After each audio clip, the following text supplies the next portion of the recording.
Welcome to our first Muck Boots in the Capital of the 2026 interim, rolling into the 2027 legislative session. Today, we are so excited to announce the launch of our 2026 biennial policy report. This is a report that happens every 2 years here at FOF in our short session years, so our even numbered years.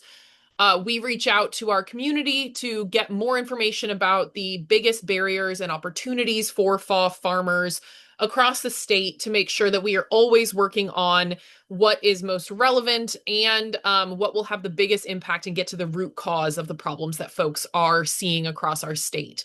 So today with our policy report, we are launching that will be up on our website for everyone to see. We will be distributing it far and wide. And we today I want to talk about our a little bit about our data gathering process and some results from our survey, as well as our programmatic and policy related responses to the information that we gathered.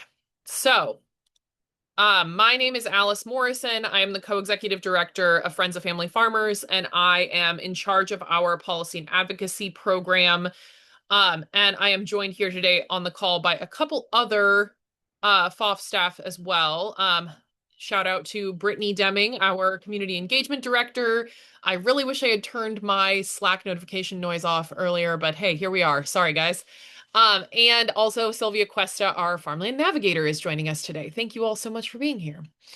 So you can see our mission statement here on the screen, and FOF enacts that through constant connection to our farming community, and this is one of the best ways that we can put ourselves forward in that regard and make sure that everything that we do relates directly to the farmers that we serve. So, first things first, what we're going to cover today, we are going to go over a little bit of data collection, some results from the survey, then we're going to talk about program responses and policy responses.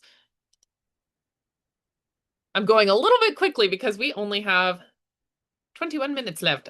So we are very, very grateful for everyone who filled out our biennial family farm survey that came out earlier this year. It was launched in January. You had until March to fill out the survey. That is a process that we do every other year. We also conducted several focus groups. This year we actually changed the way that we approach focus groups. For the past several years, well, we've been doing focus groups for the last 20 years in order to go to our public to ask farmers, ranchers, and community food system advocates across the state what they need from FOF, what problems they're seeing in their communities, how we can relate those to the levers of power that are being pulled in Salem or county seats around the state.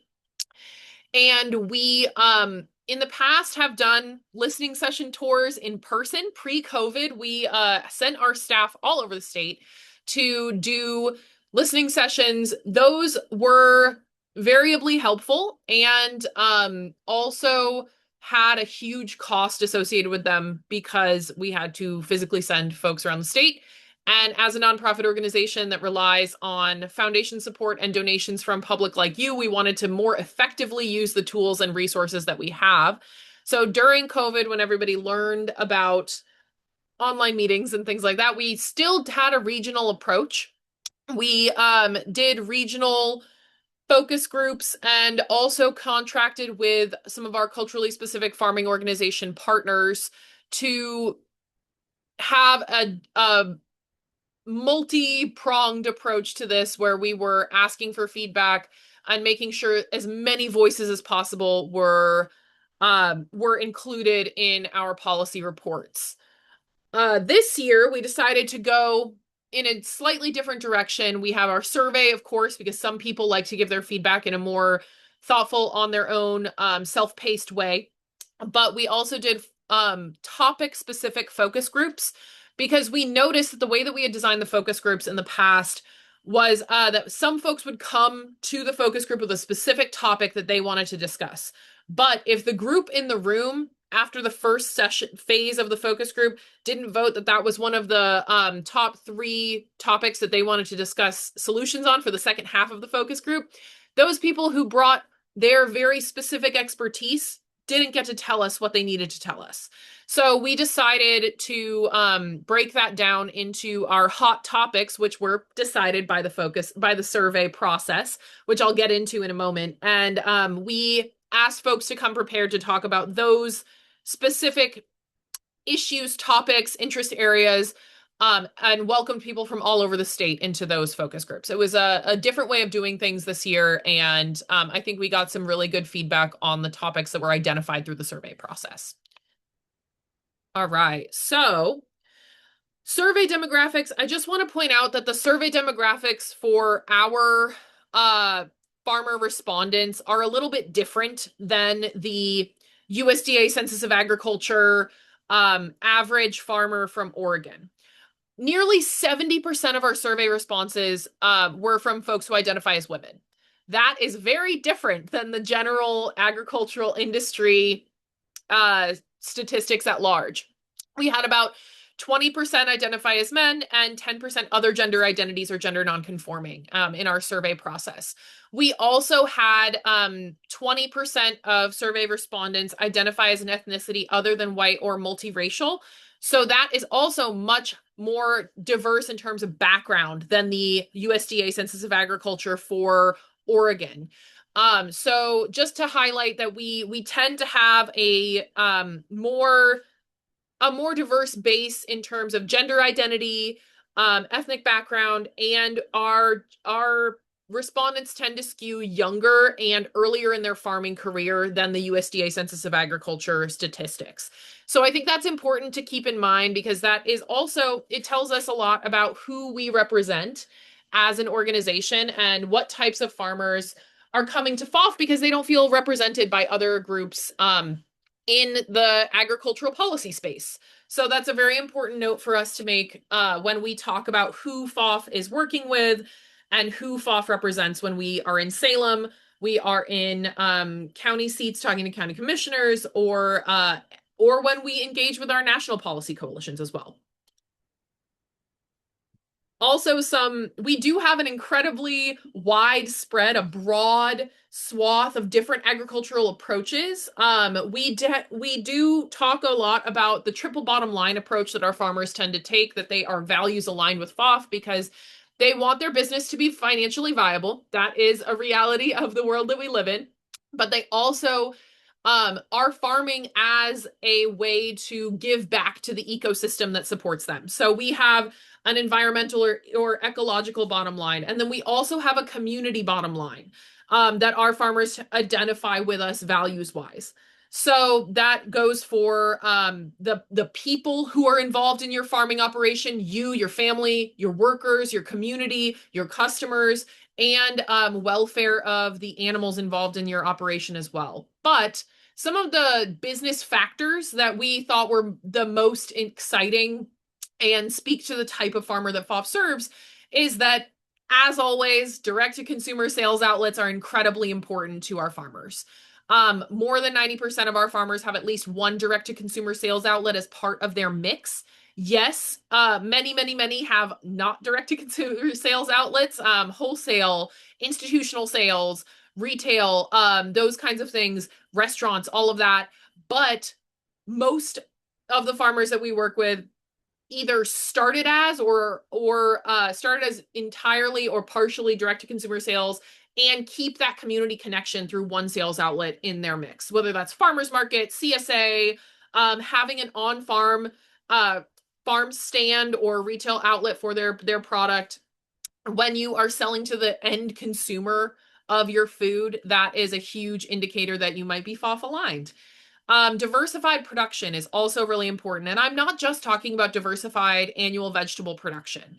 We're talking about mixing livestock and annual crop production. We're talking about having a portion of your land devoted to orchard or perennial berries or cane fruit of some kind, and mixing all of those things together in order to make a more holistic approach to growing the food that Oregon is famous for. We don't tend to have a lot of representation in our base of folks who are only raising one thing. Whether that is folks who are only doing one type of livestock. Yes, we do have folks who specialize in just cattle or just poultry, but most of the time our base tends to be diversified in their production methods. They're bringing in some kind of rotation. They're growing 30 or 40 market crops for that farmers market spread or that whole diet CSA that they are running through their direct to consumer sales outlet. And that is a focus of their business, is producing more than one thing to serve more than one niche within their farm ecosystem and their community. So we also have a diversity of land access situations. We did see that about 2/3 of our farmers who responded to the survey this year do own a portion of the land that they farm. That's higher than in other years. We can definitely see that trend, that those who responded to the survey this year do have a higher instance of land ownership than in previous years. But we did still have about a quarter of folks who responded say that they are leasing either all or most of the land that they're farming. And there was a large chunk of folks who are interested, who are currently looking for land to lease or buy in order to improve the land security of their farm operation. And a very low percentage of the folks that we work with were currently leasing land, any land, to other people. So we tend to work with the people who are seeking land more than the people who are holding land and looking to lease it to others. But that's why we have some of the great partners who are on this call. So just wanted to point out that that is generally who we're talking about when we say who is helping us develop these policies. All right. Okay. Now we can get into the good stuff, now that I've talked for almost 20 minutes. All right. So the top concerns that were raised through our farmer survey, number 1 and 2, are always land and capital access and climate change. These are things that we perennially hear are the biggest barriers and seem to be the most intractable issues for our farmers. I am going to talk about in the next couple slides. We broke it down with these two things as what solutions that have been proposed or have been on the table or are been tried in other states are the most appealing to the folks that we work with. We'll talk about that in just a second. But then land use and water access and quality are incredibly important topics for this cycle as well. I'm sure that you all have seen the diversity and creativity of land use proposals that are coming through our state legislature at the moment.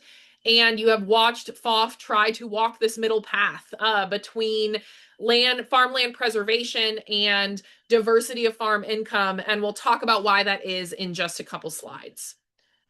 So land and capital access.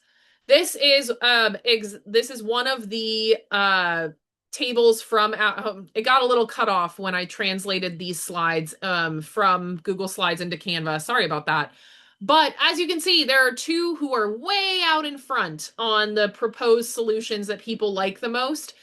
These are both capital options that would be state-backed, low interest loans. That this one right here, the 78 and 50.3% said that this was something that they would be in favor of, are state-backed loans and low interest options and guaranteed loans from the state. This is something that the Bank of North Dakota does. This is something that FOF has tried to introduce here in Oregon back in 2019, and we were unsuccessful. But that is a good indicator that these types of financing options are really, really popular. This one right here is grant opportunities from the state. I am actually surprised to see that more people were interested in loans than grants, because in our program work, that seems to be the opposite. But according to the responses that we received to this question, low interest state-backed loans would be a really good option. Then we have over here, also very popular, the incentives for landowners to lease or sell their land to beginning or early career farmers. I think that project could be adapted to other types of farmer, beginning farmer folks who are first generation farmers who don't have other land access options, those kinds of things. We could explore those options, but it is clear that incentives to land seekers and farmers who are seeking the land are more popular with our base than incentives to landholders to do things with their land that would benefit the people that we serve. Also popular up here, conservation funding to keep land in production, conservation easements, that kind of thing. Then we have some additional things, professional services for folks who are seeking land, technical assistance, funding for the Oregon Heritage Program, and succession planning. Climate change. So again, when we see the things that people are most in favor of, we see capital incentives. So grant programs for equipment and infrastructure to accommodate the changing climate is the most popular by far. This was 2/3 of respondents said that they would be in favor of that.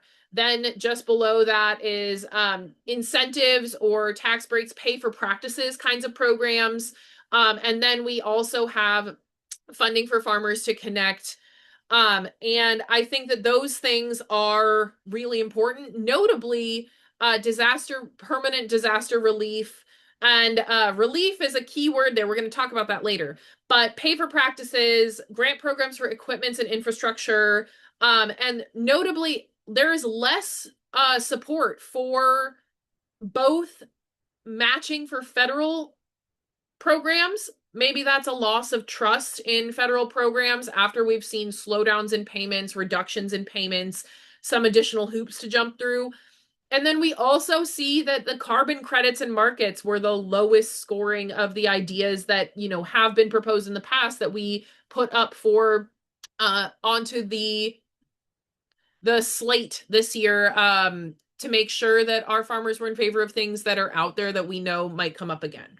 So again, grant programs or ways for folks to acquire the equipment and infrastructure to help them mitigate climate change impacts on their property and their farm operation was the number one by far.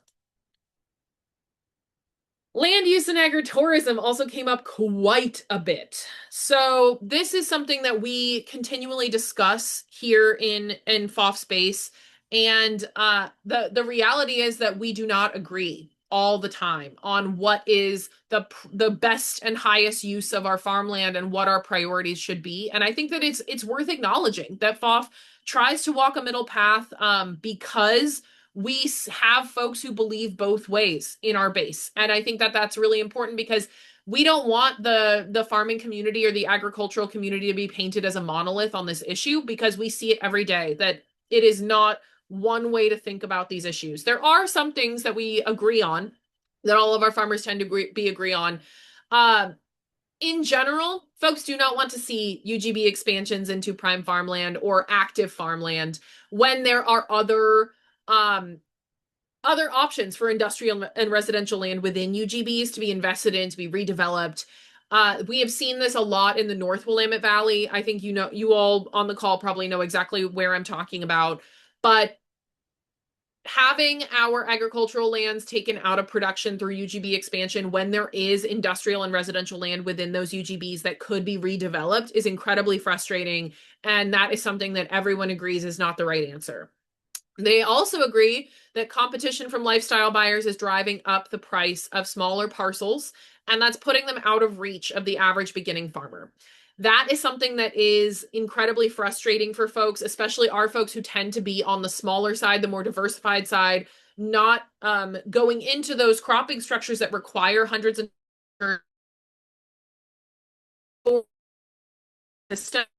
when for some there's a farm and also, people do agree that welcoming the public onto your farm for farm product promotion and education are essential parts of community farming. So we want to make that possible in standardized and equal ways across the state. Things that our base does not agree on necessarily of the right path forward that we need to continue conversation on and will be working to find compromises on. New commercial uses on farmland, including non-farm retail, restaurants, and event spaces. This is not something that people are willing to sacrifice their farmland for, even if their neighbor is a good example of someone who is legitimately farming. They are worried about we're worried about loopholes. We want to make sure that this is something that we cannot be used for non-farm buyers to incentivize them purchasing land at a higher price. So we also have concerns about energy generation on farm and forest land, about the siting. Even though our farmers deeply, deeply, deeply want to be part of a sustainable energy future and want wind and solar to proliferate across the state, they are concerned about taking land permanently out of production in order to accomplish those goals. Any rules that determine a farm's legitimacy by the number of acres they have in production. Our farmers tend to believe that acreage in production is not painting the whole picture. That is not giving folks credit for what they're able to do on small acreages and prioritizing larger landholders who have more flexibility when it comes to the percentage of land that is put into production. And we found increasing frustration about rules that allow some farmers opportunities that are denied to others, or create overlapping permitting processes that can confuse the rules and laws and slow down their ability to get a farm stand permit, to get an agritourism permit for an event that they want to go through that sub 2 use permitting process for. All of these things contribute to these sticky situations that we will continue to weigh in on. Alice, you have till 1, so you're good. Oh, I have till 1. For some reason, I thought I had till 12:30. Amazing. I was not going to be done at 12:30. Okay. But water access and infrastructure. This is another thing that came up perennially. This is our fourth big topic. We also saw that water rights are harder to come by, and rules that went into effect in 2024, essentially transferring the burden of proof of whether a water right was able to be developed from the OWRD staff onto the applicant, makes it harder and more expensive for a smaller new farm to to develop a new water right. But at the same time, we know that new water rights are less accessible than they have been in the past. But at the same time, there is also a perception that longtime senior water right holders often have more than they need and do not have an incentive to decommission or lessen their water, because because we've created this finite system of water rights and commercially available water. We have made that tied to property value. And so there is no incentive for folks who have more water than they need to put that back into the system, to put that into in-stream water rights, perhaps, or to do a transfer to a neighbor who might need that to use that water and have access to the same diversion point, because it has become tied to the value of the property. Because there is increasingly difficult to get more. So this is an inherent problem in our water rights system here in Oregon that we're seeing play out now in this new time of scarcity. And we do need to acknowledge that drought and water depletion are real concerns worsened by climate change. And we have seen that that is playing out in many, many, many places across the state where water is less available than it used to be. There are places, especially in Western Oregon, who have never had to think about water scarcity before. They've always assumed there would be enough water, are now having to think about water in ways that our fellow Oregonians on the east side of the Cascades have already been thinking about for generations when it comes to water usage, water conservation, who has access, when they have access. Those kinds of things have not come up in all parts of the state, and we're seeing new problems emerging. So farmers need help preparing. We should be learning from each other and finding new solutions at the same time. Other concerns that came up through this, workforce concerns. There were questions about, do you have employees on your farm? Do you have enough employees on your farm?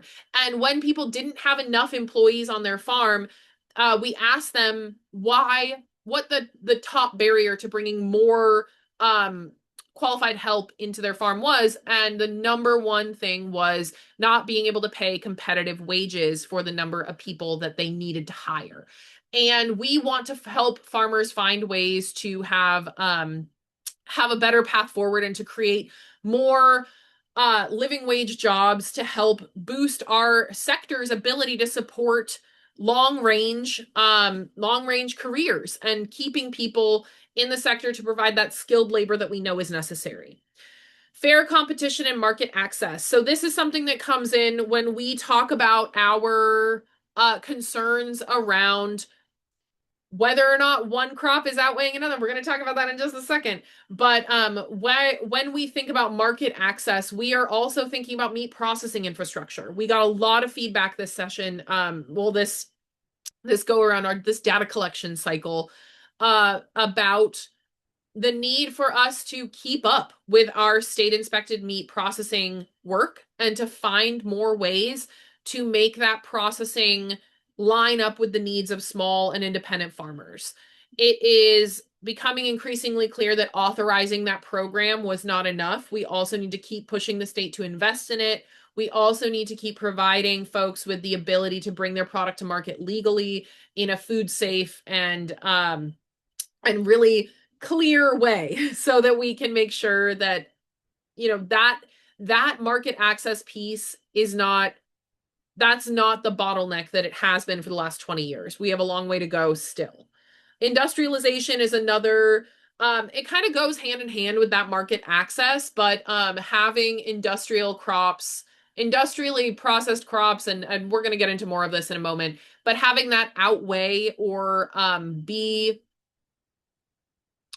exclude small farms and diversified cropping structures from existence, not just from markets, but there are ways that the industrialized agricultural system can bleed over into other farming operations and have consequences externalized to their neighbors that is not it's not being taken into account in our current legal landscape and our regulatory landscape. We also heard about community support. We want folks to have access to healthcare and mental health services and the agri-stress hotline and so many other community supports in terms of making the case to folks who don't live in a farming zone about why these things are important. So building community support is something that always comes up on these surveys and is very important to the folks that we work with. So the first thing I want to talk about is program responses. So here at FOF, we do run two year-round perennial technical assistance programs. We have the Oregon FarmLink program, which has been around for more than a decade and started out as just a platform for folks to list themselves as a land seeker or a land holder in order to find the land that they need for their farm business or their farm operation, or to pass their land on to the next steward through leasing or sale or some other creative arrangement. That platform definitely still exists. We get about 400 listings a year-ish, and we would love to have any and all of you on that platform. We also run the Oregon FarmLink Navigate program, which is a case management style one-on-one technical assistance program for land seekers. That program is incredible. We take applications on a rolling basis. So if you know folks who are ready to take that leap into land security for their farm business, or an existing farmer who needs help getting to the next step by expanding their farm business, that land security piece is incredibly difficult. And our farmland navigators are so well versed, they're so knowledgeable, and they will create an individual plan for that person. They provide access to resources, navigation of systems in place. They can help you advocate for yourself within those systems. They can help you with accountability and making sure that you always know what the next step is. So that's one of our programs. We also have our Oregon Pasture Network program. And that you can see here, we have some sheep. These sheep are from one of our Pasture Network partners. And that is a marketing platform and educational community of practice for pasture-based livestock folks.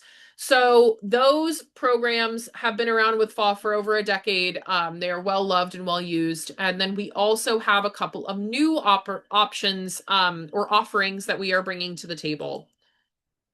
So first things first, the Navigate program that I just mentioned is getting some expansions or avenues that are going on here. We have this year, we have started the pilot project of the Oregon Farmland Specialist Badge Program. We have applied for USDA funding to continue that program and to expand it to more partner organizations across the state. Essentially, it is deepening the knowledge of regional farm and food organizations that currently work with farmers in a more geographically limited space. FOF is a statewide organization, but we're in this program. We are working with folks who perhaps work over 1 to 4 counties, have a more dialed in or focused in service area, and working with them to get any staff who are answering these questions more involved in the navigate process, get them some training on the most commonly asked questions, commonly used resources, and make sure that they have a very, very good working knowledge of what technical assistance programs are out there so that folks are able to access all of the resources that are currently available. That's something that we saw a lot in the survey and focus groups, and something that comes up all the time is that this process highlights for us that there is always a need for more communication, for more connection to the resources and the programs that are currently available to make sure that we are using them to the utmost of their capacity before we go for any advocacy change. Because we know at FOF that sometimes it is not either the right time, or we don't have the right coalition built, or we haven't laid the campaign groundwork to make large scale programmatic or policy change. And we need to build programs that help people navigate the system as it stands right now. That's exactly what the Navigate program is. It helps us fine tune our approach to policy, but also provide services to people right here, right now. And we're very excited about the expansion to working with more service providers across the state to increase land access support across Oregon through these trusted community organizations, and making sure that folks get good access to the resources that are available no matter where you are. Then we have the CAF project phase 2, which is integrating a little bit with the Navigate program. The CAF project is the Capital Assistance for Local Farmers project. That was something that we developed through a USDA Regional Food Systems Partnership Planning Grant starting in 2023. That finished up at the end of 2025. And we released a report about how to make grant and loan applications and opportunities more accessible to the types of farmers that we serve. So those small and mid-sized, highly diversified local market farmers that FOF serves most often. And that report is live on our website. I'm sure Brittany can follow up with that afterwards. I didn't prep you to put that in the chat. Sorry about that. And that report showed that both new opportunities, but also more integration of service provision and more navigation of current resources is necessary. So we, in our next phase of the CAF project, we're bringing more of that capital access teaching into the land access space and figuring out how to apply overlapping technical assistance to those topics. So a lot of the land and capital access work that we're doing is programmatic at this stage, because it will take, as you saw from the land and capital access table of popular and effective proposals or projects, campaigns, there are some large investments that are going to need to happen to level the playing field in this regard. And we are not in a budget space or have the coalition built to make a large scale ask of the state government at this time. And we need to know that when we are ready to do that, that there is the technical assistance on the ground to make that happen effectively. That brings me to our third new advancement. This is actually something that's launching this year, but will be present in 2027's legislative session, is that FOF is very proud to have formed the Oregon Farmland Access Policy Council. This is a new group of policy actors, as well as impacted community members, meaning farmers, and the direct service providers who work on land access every day, to come together to first determine the factors of how to score policy appropriately. That's what we're going to be doing in 2027, is to have a cogent and logical and equally applied way of saying whether a policy that comes up in the Oregon State Legislature is good or bad for farmland access. with the goal of being able to keep farmland in production for future generations and preserve our ability to feed ourselves and to create agricultural product in the future.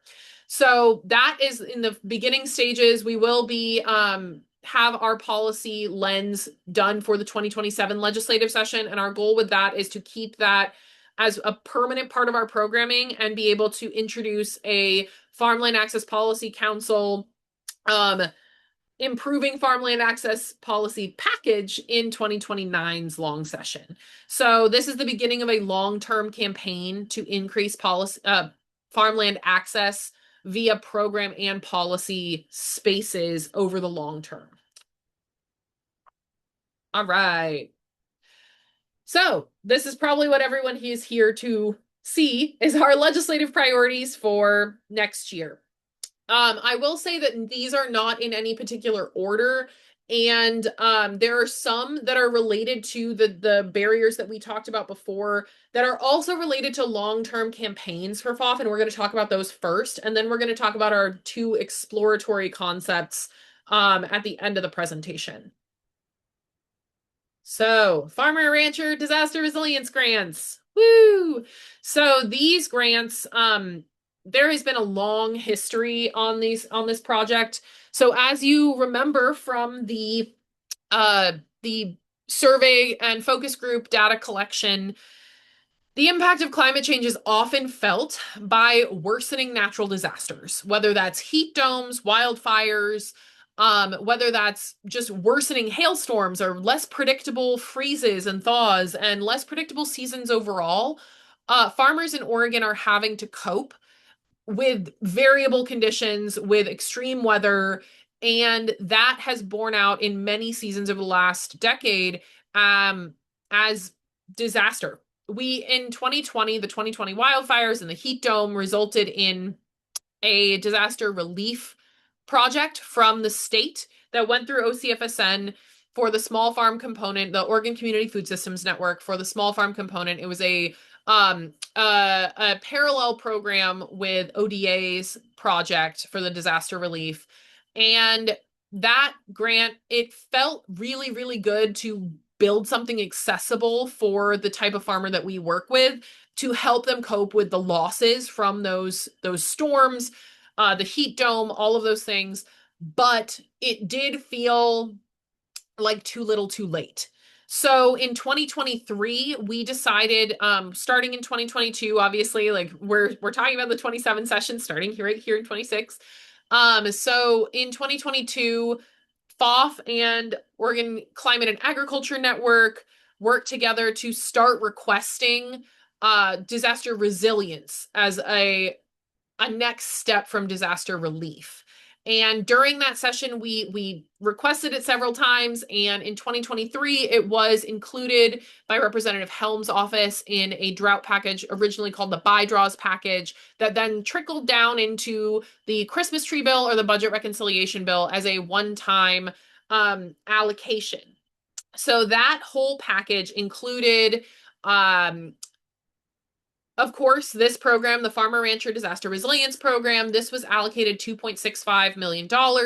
There were two other programs in this as well, including a program for Food Hub, worker and safety and infrastructure projects. I'm butchering the name of the Food Hub program. I'm so sorry. But that was also administered by the Oregon Community Food Systems Network Food Hub Working Group. Then there was also a chunk of money that was delivered to the Oregon Farmers Market Association for farmers market, natural disaster resilience, and SNAP Supplemental Nutrition Assistance Program, acceptance, technical assistance, and equipment. Those programs were one-time allocations, unfortunately.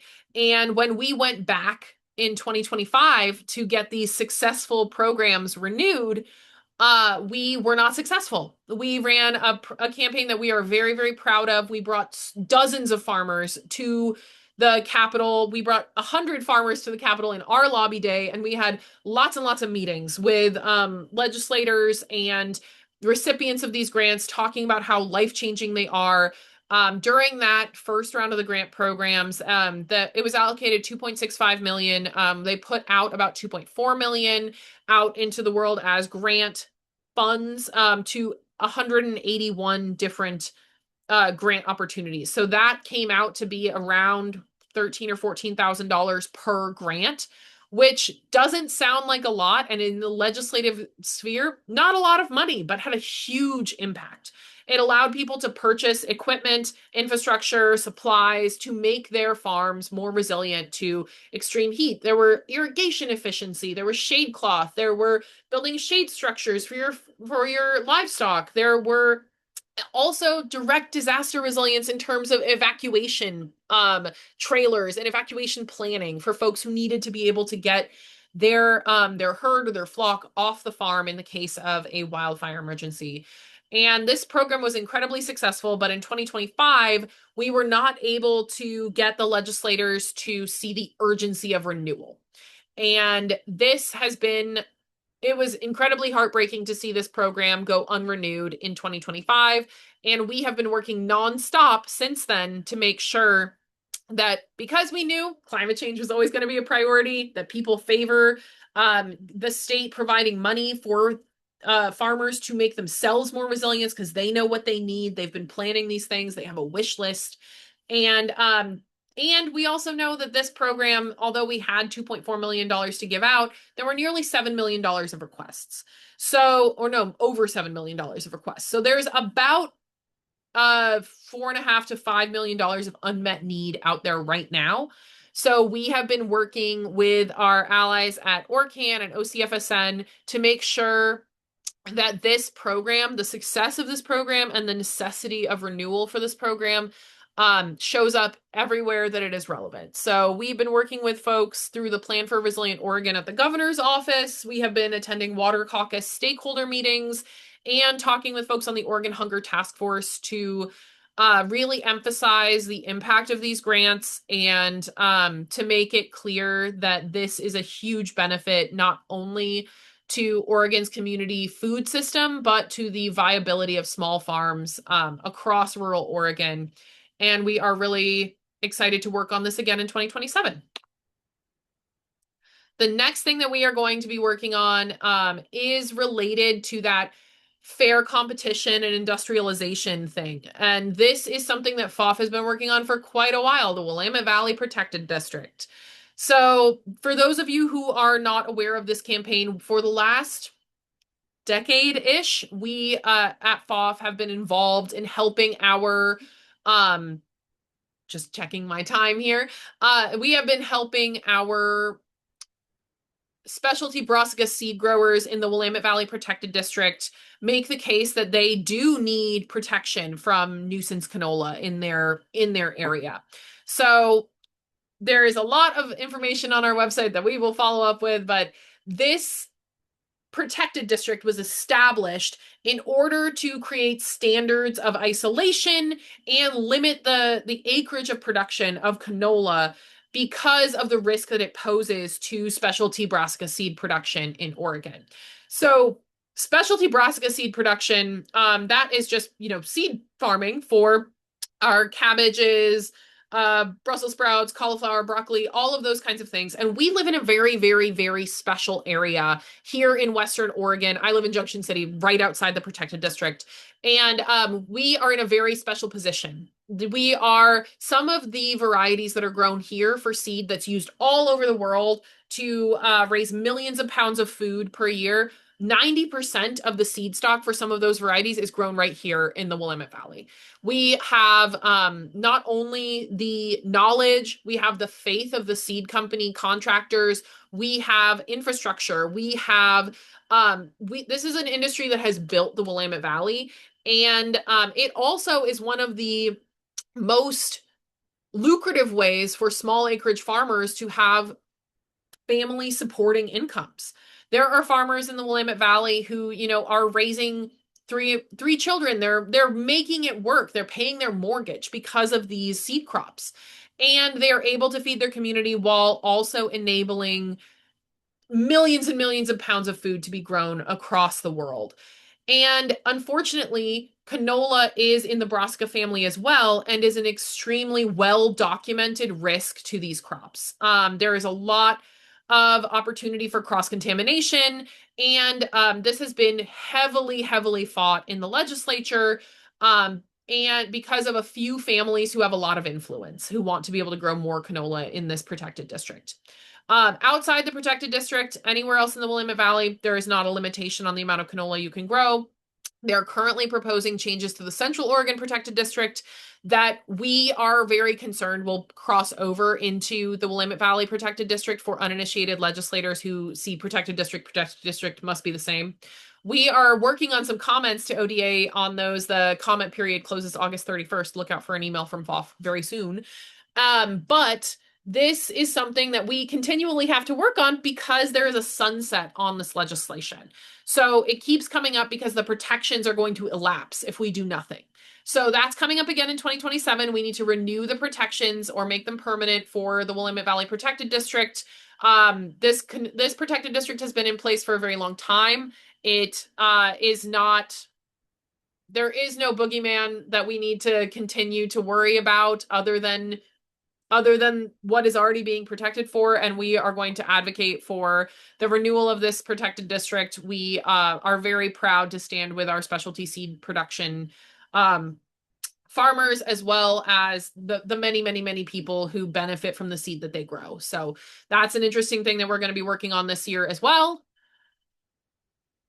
And another sunset campaign related to both water quantity and quality and a fair competition is the stock water exemption limitation for new CAFO permits. I know this sounds a little bit wonky, but those of you who have been following us for a long time, remember this was a pivotal part of SB 85, which FOF helped to pass in 2023, which was an industrial livestock reform package. Then this, the stock water exemption cannot be used to account for more than 12,000 gallons per day on the water supply plan of new applications for CAFO permits here in Oregon.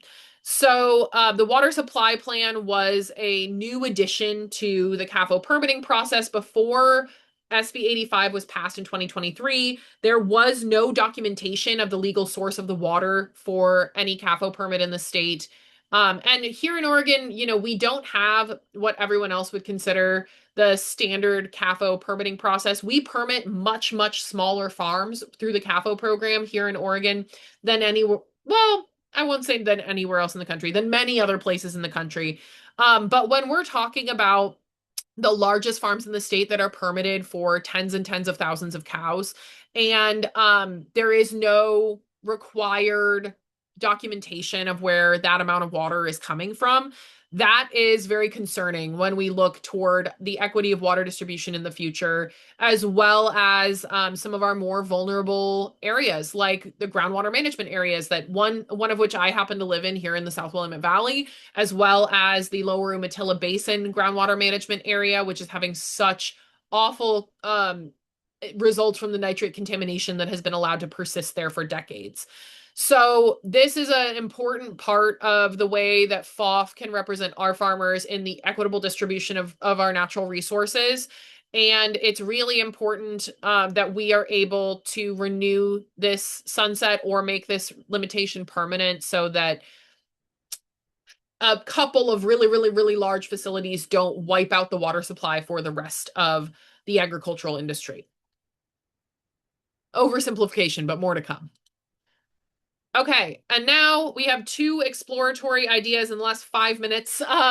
We have been talking, like last session, we talked a lot about farm stands, farm stores, all of these things. And there was a lot of discussion about how the sale of agricultural product is an inherent use of EFU zone land. But there are many different interpretations of when the county can ask you for a permit. We believe in the inherent right of someone to be able to sell their product from their land, but the permits that are available now include many things that are not just selling your product. And yes, some of those things are great. Some of those things are things that we're very much in favor of. Some of those things could be lead to some non-farm commercial development that we have big questions about. But the fundamental thing is that there is not a standard definition of what it looks like to sell your product off of your farm in a way that the county can't say, hey, you need an additional permit. We want to be very, very clear with our farmers about when they are allowed to simply sell their product from their farm and they cannot be asked to get an additional permit or go through another process with the county when they're just trying to sell the food that they grew on their land from that land in a farm and forest zoned area. So we are working on redefining that to help folks know where the line is, where they need to go talk to their county planning office, and when they are just in the clear. That's something that we have been engaging with land use advocates. We've been talking to our farmers. We've been talking to everyone who's interested in that. That's an exploratory idea that we're working on to try to ameliorate some of the concerns about unequal permitting requirements and permitting processes that we heard through the land use and agritourism section of our feedback, that folks really want to know where the lines are. And it's continually frustrating to farmers that they are not having those standards from DLCD applied the same way in each county in Oregon. And although local control is important, there is a lot of consternation in different interpretations of those laws. So we also are looking into more community support for farms and market access in additional product availability for Double Up Food Bucks. We heard through our focus groups and our surveys that people would really, really, really like to be able to use SNAP incentives for eggs, meat, and dairy and protein options. Those things are currently excluded from the federal Double Up Food Bucks program. It's only for fruits and vegetables. And there are different pockets around the state who are exploring protein matches.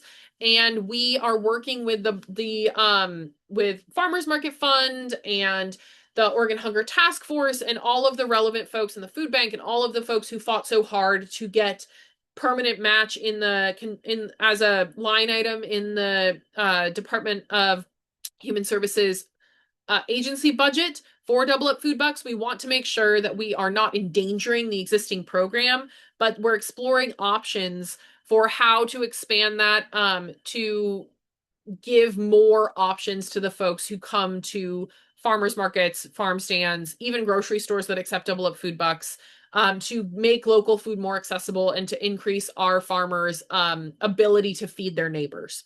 So we know that this might be in the beginning stages and it is a very difficult budget outlook, but we are exploring ways to support the expansion of SNAP matching programs like Double Up Food Bucks.